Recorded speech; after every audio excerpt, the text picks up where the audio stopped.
This year, OnePlus released two new smartphones. The first one, the OnePlus 2, was expected by all, but then they released the OnePlus X, a phone that provides premium experience in a budget price. After using this device for a month, I can say that this phone is one of the best valued phone in the market. It's not up to the mark with flagships from Samsung, LG or iPhone, but it really tries to be there. Going on to the review, the size of the phone is similar to other flagships such as iPhone 6s and the Galaxy S6. With a 5-inch screen, it's in the perfect size category. The phone's small size makes one-handed use very easy. You might be familiar with the design, glass on the back and front and metal in the side. The build quality is great. Metal on the side make this phone feels great in the hand. The phone is also really thin at 6.9mm. The build quality plays a great role to put this phone in the premium category. The button layout is also similar to the OnePlus 2. The alert slider from OnePlus 2 is also here, which allows 3 different modes: all, priority and no notification. On the right side, there is the power button, volume button and the same tray. The button placement is not correct though. It should be slightly up so that it would be more convenient. For this review I got the white and the gold variant of the OnePlus X, but it's also available in the black color. In front, there's a 5-inch Full HD AMOLED panel. AMOLED panel looks great because of those deeper blacks, and the software in the OnePlus X has got a black theme everywhere, which looks great and saves battery. The viewing angles are superb, colors are bright, but this panel is not the finest AMOLED panel we have seen. The screen here is not laminated. There's gap between the glass and the screen. This doesn't mean that the experience will be bad. Media will still look great in this Full HD panel. Below the screen, you will find 3 capacitive buttons, and the functions of these buttons can be changed from the settings menu. You can even opt for on-screen buttons just like in Nexus devices. On the back, there is a OnePlus logo and the camera with a flashlight.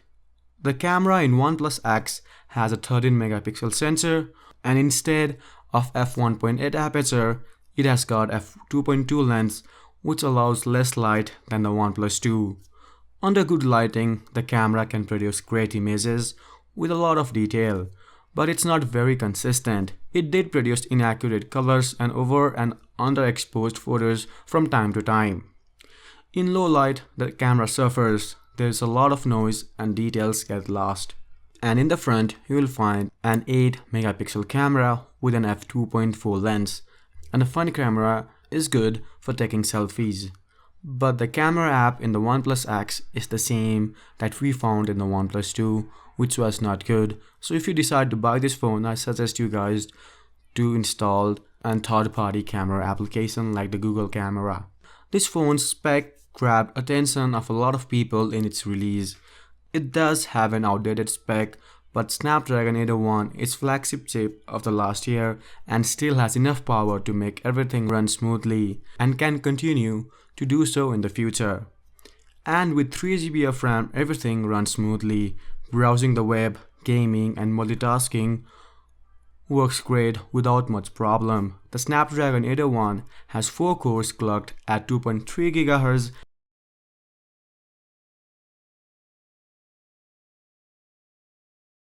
Below on the phone, there's the speaker grill and USB port, and OnePlus X uses micro USB instead of USB-C here, and there is no fast charging present. The battery inside has capacity of 25 mAh. It takes roughly 2 hours and 20 minutes to go from 0% to 100% in this phone using the charger provided in the box. And this phone provides about 3.5 hours of screen on time before the battery dies, and I think that's enough for most of the people to get through a day. And the position of the speaker is not the best here. They are side-facing speakers, so they can easily be blocked while viewing media or gaming in horizontal mode. And the speaker quality here is average like most side-facing speakers in other smartphones. Going inside the phone, it's currently running on the Android 5.1.1 Lollipop. OnePlus X runs its own version of Android called Oxygen OS. Aesthetically, it's pretty much the same. OnePlus has added many features in the phone that allows more control. So you have got a lot of gesture controls in the lock screen, and when you swipe to the rightmost screen, you will find something called Self. So Self provides a list of frequently used apps and contacts and a list of widgets that you choose to add. It's a good thing to have, but I would prefer Google Now instead of Self. And as I said earlier, the whole phone has got a black theme to it, and in the settings menu you will find a lot of additional options such as app permissions, ability to customize the button layout, ability to change the theme, and a lot more. The default launcher also has an option to change the icon pack. Overall, the software here is basically the same as in Nexus device with some added features, which is good. Looking at the specs of this phone in a paper, this phone seems to be the best for the price, but a lot of corners were cut to achieve this price. There is no 4G connectivity, no 5 GHz Wi-Fi, no NFC, and no fast charging. And many compromises were also made in other aspects of the phone. There are phones like Xiaomi Mi 4C, Moto G that can be compared with the OnePlus X, and if you are planning to buy this phone, I would suggest you guys to have a look at those phones as well. But OnePlus X does a great job while hiding those compromises and makes the phone feel much better.